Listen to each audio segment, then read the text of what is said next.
Já que vocês gostaram tanto do último vídeo sobre a Fundação SCP, hoje eu falarei um pouco mais sobre outra criatura que também foi capturado pela empresa, tá? Um monstro que é capaz de assustar até mesmo os cientistas mais renomados da instituição. Preparados pro vídeo de hoje? Mas antes de começar, não se inscreva antes de se esquecer. Não esquece também de deixar um comentário aqui embaixo e um like, isso ajuda bastante esse vídeo a ser recomendado. E vem comigo, tá? Porque eu sou o Thiago Tadeu e sejam bem-vindos ao Mundo Inverso. A criatura que vamos abordar hoje é um ser muito misterioso, que segundo as fontes da Fundação SCP, seria um monstro que foi capturado pela empresa. Trata-se da entidade nomeada simplesmente como SCP-049. A criatura foi avistada pela primeira vez na cidade de Montauban, uma pequena comuna localizada no sul da França. A região estava sendo afetada por estranhos desaparecimentos, esses que chamaram a atenção da fundação, né? As pistas indicavam que o causador dos sumiços estava em uma casa, e então eles invadiram a residência sem muita cerimônia. Os agentes da fundação não sabiam o que esperar e se surpreenderam bastante com o que viram dentro daquelas paredes. Uma criatura humanoide estranha estava cercada de seres que já não eram mais humanos. Esses seres, que mais se pareciam uns Minions, eram agressivos e logo atacaram os agentes. Sem questionar, os homens da fundação contra-atacaram sem deixar nenhum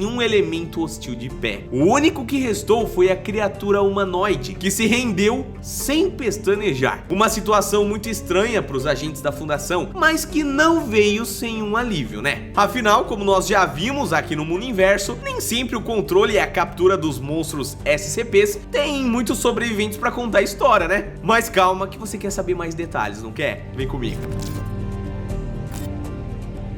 Assim que foi capturada, a curiosa criatura recebeu a nomenclatura de SCP-049. Em nenhum dos estágios iniciais, o monstro se apresentou como um ser hostil. Muito pelo contrário, viu? O humanoide colaborava sempre que possível para o maior conforto de todos. Agora, para começar a falar sobre as características do SCP-049, primeiro eu preciso comentar sobre a aparência que ele possui. Como eu disse antes, ele é um humanoide, ou seja, ele se parece muito com um ser humano. Possui duas pernas, dois braços e uma cabeça. Nada muito fora dos padrões até aqui, né? A coisa começa a ficar esquisita mesmo quando nós partimos para a vestimenta dessa criatura. Ele parece usar uma roupa do médico da peste, sabe? Aquela mesma tão comum em filmes e outras formas de arte. Uma batina preta e comprida sobre o seu corpo, com um capuz que protege a cabeça inteira. E como uma boa roupa de médico da peste, o SCP-049 tem em sua aparência uma máscara com aquele bico de pássaro.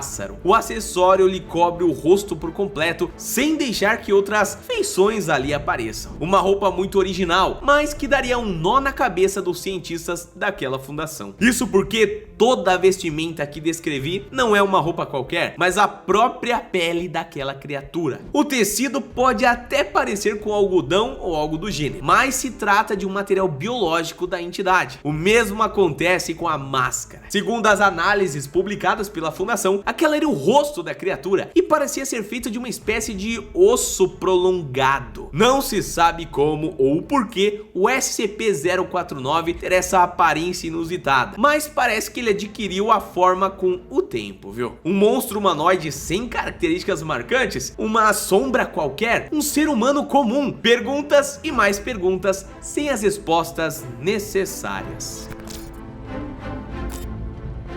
Foi somente durante a pesquisa do Dr. Raymond Ham que a fundação conheceu melhor o SCP-049. O primeiro detalhe é que a entidade fala bem a língua humana. E coloquem bem nisso, família. Eu reforço essa parte porque o monstro é poliglota. Ele fala diversas línguas, apesar de se sentir mais confortável com o francês. Nas entrevistas com o Dr. Ham, o inglês foi o idioma mais usado, mas havia algumas coisas estranhas também. O SCP-049 fala como se estivesse vivido alguns séculos no passado, com uma linguagem robuscada, repleta de tus e vossa senhoria. O diálogo é sempre um desafio. Por sorte, as entrevistas feitas regularmente com a entidade ali deram uma luz para a fundação. Na primeira conversa com o Dr. Ham, o SCP-049 se mostrou muito colaborativo. Ele se identificou com o chefe da operação porque ambos seriam médicos, mas o Dr. Han ficou sem entender algumas coisas ali. Isso porque o monstro relatou que não queria fazer nenhum mal para as pessoas. Seu objetivo era curar todos do que ele chamava de a praga. Mas quando perguntado sobre o assunto, o SCP-049 não soube explicar. O Dr. Han até perguntou se a criatura conhecia a peste bubônica, causadora da praga que quase exterminou a humanidade durante o período medieval, mas o SCP-049 disse que não sabia da existência dessa doença. Na sequência da entrevista, foi perguntado para o médico da peste se as coisas que estavam com ele eram mortos-vivos. A entidade soube apenas dizer que eram pessoas curadas da praga, mas que o estado vegetativo delas era uma falha da cura que ele desenvolveu durante anos, um problema que seria resolvido com muita pesquisa. Após a entrevista, a fundação resolveu dar concessões para a entidade. Foi oferecido para ele um laboratório e animais recém-abatidos para que ele pudesse estudar. Em grande parte do tempo, o médico da peste agradecia pela ajuda e sempre demonstrando conforto com a situação que estava acontecendo. Só que a fundação passou a não ficar confortável, porque o que acontecia com esses animais era inexplicáveis. Por conta do que acontecia com essas criaturas, elas passaram a ser chamadas de SCP-049-2, uma espécie de desdobramento das habilidades da entidade primária, ou seja, do SCP-049. As criações do monstro começavam da seguinte forma: de 2 em 2 semanas aproximadamente, a fundação dava ao SCP-049 um animal de grande porte, no qual ele pudesse trabalhar. O bicho sempre estava morto, mas era recém-abatido, ou seja, sua carne ainda estava fresca. A entidade então pegava os corpos e fazia autópsias minuciosas. Por vezes, ele demorava dias analisando e estudando cada elemento do ser vivo. Retirava os órgãos, remexia em algumas coisas e sempre injetava um líquido viscoso que estava entre os pertences com ele ali quando ele foi capturado. Agora, a parte mais bizarra, depois de toda essa operação, as criaturas voltavam à vida, família, como zumbis, sem sentimentos ou consciência. Sempre que o animal era revivido, a fundação recolhia e queimava ele. O SCP-049 não parecia se importar muito. Ele apenas agradecia e dizia avançar com a sua pesquisa para alcançar a cura. Nesse período, várias entrevistas foram feitas pelo Dr. Han com o SCP, mas nenhuma delas foi clara o suficiente, e o SCP-049 nunca explicou o que era a praga. A situação seguiu com essa normalidade até o grande incidente.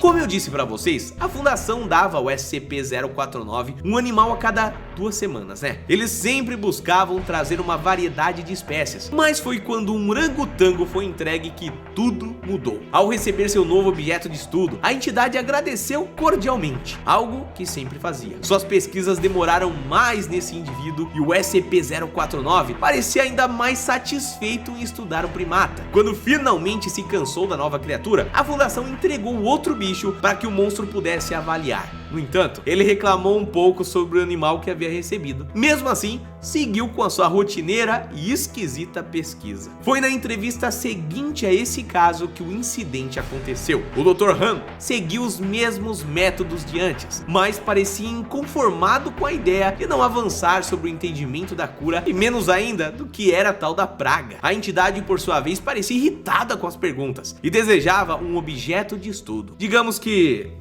mais humano. Foi depois de uma breve discussão que o SCP-049 avançou sobre o doutor, com a premissa de que Han estava doente, de que um funcionário da fundação havia adquirido a tal da praga. Han ainda chegou a ser revivido pelo médico da peste, mas o seu traço humano havia se esvaído e os guardas tiveram de tirar a vida do doutor pela segunda vez. Após o incidente, pouco se sabe sobre o que aconteceu com o SCP-049. A entidade perdeu suas regalias na prisão e a única informação que ficou clara é que ele parece estar de luto pelo Dr. Han. O que nos deixa uma questão: estaria o SCP-049 realmente disposto a ajudar a humanidade? Essa é uma pergunta que eu deixo para vocês me responder aqui nos comentários. E se vocês gostaram e, bom, continuam gostando dos assuntos do SCP, deixa aqui embaixo que eu posso trazer mais vídeo pra vocês, tá? Lembrando uma informação importante, esses vídeos falando sobre o SCPs são histórias que são postadas na internet sobre uma suposta e fictícia fundação, tá bom? Nada do que eu tô falando aqui é comprovado ou 100% real. Porém, claro que tem sempre gente que acredita, né? A gente se vê no próximo vídeo então. Um abraço, fica bem e até a próxima, meus queridos. Valeu!